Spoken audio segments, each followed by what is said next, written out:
Hi guys! Sa lahat ng bago dito sa ating channel, don't forget to subscribe at i-hit mo na rin ang notification bell para maging updated ka sa lahat ng ating mga videos. So hindi na natin patatagalin pa, mag-start na tayo ng ating reaction video. Let's go!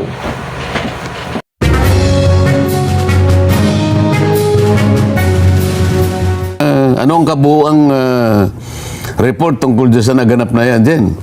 Well, ano na nga po, may nagsasabi ng iba na, naku, para bagang naisahan ng Pangulong Duterte ang mga opisyalis ng Quadcom, ah. Ang sabi naman ng iba, hindi, parang nag-isa at mukhang marami anyang inamin ng Pangulong Duterte na pwede daw gamitin kaso laban sa kanya, Kong. O, dahil iba't iba yung mga nagkukomento eh. Opo, mayroong iba't ibang mga komento, may pro, may anti, kung ano man ang kanilang pinapanigan, ay mukhang sinasabi nilang, naku, yari na, huli na ang dating Pangulong Duterte. Isa po sa mga dapat siguro matalakay at ma-discuss natin, Kong, yung binabanggit po ng isang mababatas, napunta ho kayo ng Batangas, lalo na po yung kanyang sinasabing, yun daw anya mga naging pahayag ng dating Pangulong Duterte ay parang may tuturing na extrajudicial confession. Bakit daw? Kasi sa mga pahayag daw po ng Pangulong Duterte ay una, sa kanyang pagsabing, Hindi, ano ba yung pinahayag ni Pangulong Duterte? Isa-isahin natin. una po, yung sinabi niya ng kinukuha niya ang lahat ng full legal and moral responsibility sa naganap ng mga pagpatay, yung war on drugs sa kanyang administrasyon, Kong. Alam mo, hanggang ngayon, hindi ka sila maunawaan eh. Kung ano ang ibig sabihin nung kapag sinabi niya na inaako ko po lahat ang legal and moral responsibility. Opo. Kasi pagka Pangulo ka dyan at sa iyong mga balikat ay nailagay yung pananagutan, nailagay mo sa magandang kalagayan ang lahat ng iyong mamamayan, yung pananagutan mo sa ilalim ng ating saligang batas. Opo. Yung general welfare clause dyan ay masyadong malawak. Na ang sinasabi dyan, pangalagaan mo ang kapakanan ng iyong mga mamamayan. Bilang presidente ng bansa. Bilang Pangulo. Ngayon, kung noong panahon niya, at siya, siyempre ang Pangulo ng Pilipinas, nakita niya ang pangangailangan na kinakailangan diretsuhin niya, komprontahin niya yung problema ng droga sa ating bansa. Opo. Sapagkat bilang Pangulo, siya ay nakaka-receive ng mga impormasyon kung gaano nakalala ang problema ng droga. At kagaya ng binabanggit niya dyan, ito talaga ang gusto kong durugin, sabi niya. Opo. Sapagkat masasalaula, mapapahamak, malalagay sa alanganin ang ating mga mamamayan, lalo na yung mga kabataan na sila pa naman ang titindig na kahalili natin sa kinabukasan. Sa kanyang palagay, yun ang kanyang priority. Ngayon, hindi mo kukwestiyonin yun din. Hindi mo pwedeng tutulan yun. Opo. Tanging Pangulo lamang ang makakagawa ng isang programang sa kanyang panukat ay yun ang kailangan. Opo. Ang totoo nga po kung maisingit ko lang, dapat, di ba, ang plano niya 6 months eh. Tatapusin niya ang problema ng droga. Sabi, nung nakalipas ang 6 months, hindi ko pala kaya. Napakalaki pala ng problema ng droga. Kasi nung sabihin niya doon, hindi niya inalala na akala niya siguro, yung problema ay ganun lang kaliit. Tama ang po. nakita pala niya, Naku, ay yung higante. tinatawag na tip of the iceberg. Opo. Nung makita niya, pati general pala ng mga pulis, kasangkot pala dyan. Pati pala mga politiko, nandun din dyan. Opo. Noon niya lang nakita yung bigat ng problema tungkol sa droga. Ngayon, gumawa siya ng programa na ito ang aking programa para mailigtas ko ang kapakanan ng aking mamamayan. Walang sino man ang pwedeng tumutol dun dyan eh.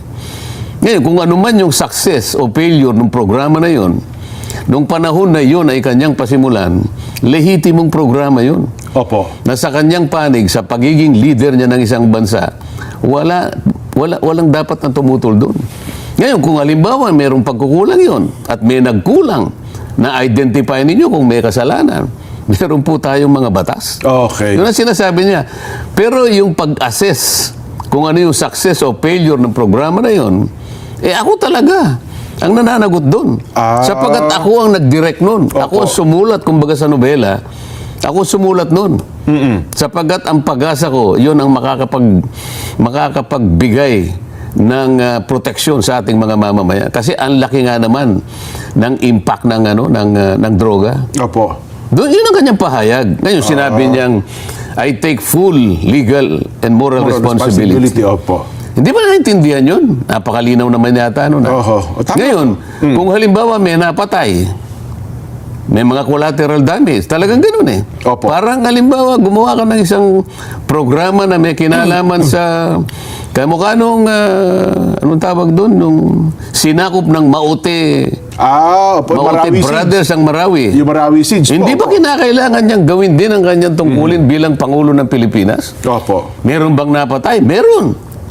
Sapagkat hindi madaling gawain yun na panatilihin mo yung kapayapaan at yung soberenya ng bansa mo ay mapanatili mo. Yun ba tututulan ng isang mamamayan? Sino ang magsasabi? Sinong mag-a-assess? Halimbawa, kung failure o success. Halimbawa, tayo makakapagbigay tayo ng halimbawa rito sa programa natin. Sa dami ng mga kapitan na nakausap ko na. Kapitan ng barangay ko nga. Opo.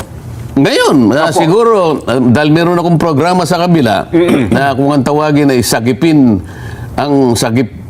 barangay ng mamamayan in action. Opo. Halos mahigit na 600 na barangay kapitan ang nakausap ko na. Opo. Minsan napag-usapan namin yung kahabaan ng Commonwealth Avenue. Oho. Kung sabi niya, magmula dito sa Pilcoa hanggang sa dulo ng Fairview.